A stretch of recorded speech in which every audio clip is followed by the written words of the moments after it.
Hi buddies, welcome back. It's Anne-Sophie and today I'm going to show you how you can set an alarm on your Nokia 105.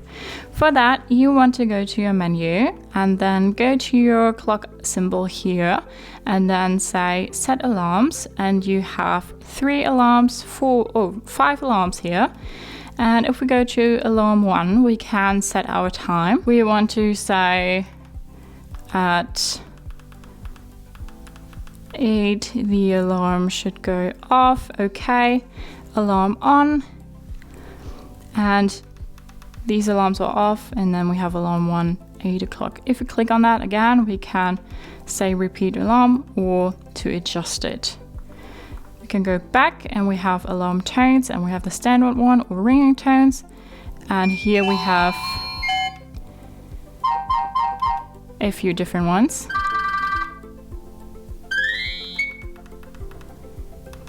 Alright, sounds good. Alarm tone selected, and here you can go back.